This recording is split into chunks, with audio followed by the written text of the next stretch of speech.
25/1/2015 সালে 14 গ্রামের জগমোহনপুরে আপনার হায়দারপুলের উপরে ঢাকা চট্টগ্রাম মহাসড়কে একটা কাবাড ভাঙচুরের মামলা। এটা সেই মামলায় 32 জনকে আসামি করে এফআইআর করে পুলিশ। সাবেক প্রধানমন্ত্রী বেগম খালেদা জিয়াকে এই মামলায় 32 নম্বর আসামি করা হয়। পুলিশ তদন্ত করে চার্জশিট দেয় এবং এই চার্জশিটে বেগম জিয়াকে 26 নম্বর আসামি করা হয়।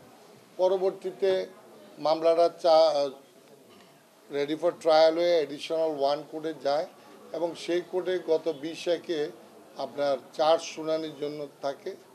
রাষ্ট্রপক্ষ এবং ডিফেন্সের পক্ষে থেকে এটা শুনানি হয়।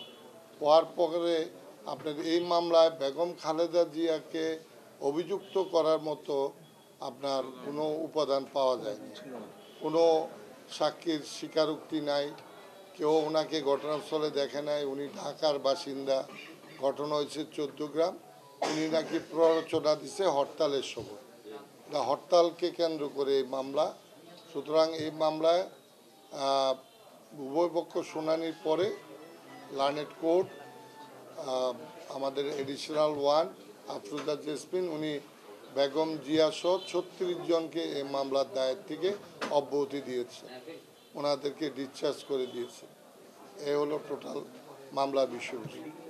বিচারাধীন আছে এই কোর্টে, ওইগুলো পরে শুনানি হবে। আর এই মামলায় মূল বিষয়টাই ছিল যে একটা হরতালকে কেন্দ্র করে, দেশব্যাপী হরতালকে কেন্দ্র করে ঘটনা হয় এবং এটা যাচাই বাছাই করে এবং ওই দিন শুনানি অন্তে দেখে কোর্টের কাছে প্রতীয়মান হয়েছে যে বেগম জিয়া সব বাকি আসামিদেরকে এই মামলায় সম্পৃক্ত করার মতো কোনো উপাদান নাই। সেই কারণে এই মামলার দায়ের থেকে অব্যাহতি প্রদান করছে।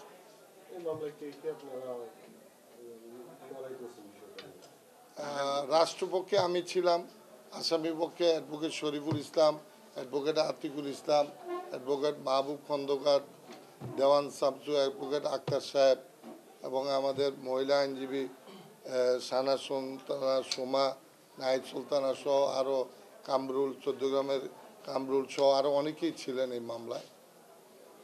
অ্যাডভোকেট নাসিরও ছিল, সবাই ছিল। মোটামুটি আমরা প্রসিকিউশনে আমরা ছিলাম এবং ডিফেন্সে সবাই ছিল।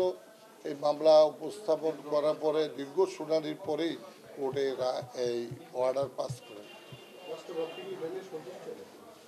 আসলে মামলার তো মেরিট অনুযায়ী এই মামলা তৎকালীন সময় পুলিশ মামলাটা করেছে। এখন কোর্টের রায়, কোর্ট যেটা অর্ডার দিছে সে অর্ডারে উভয় পক্ষই সন্তুষ্ট।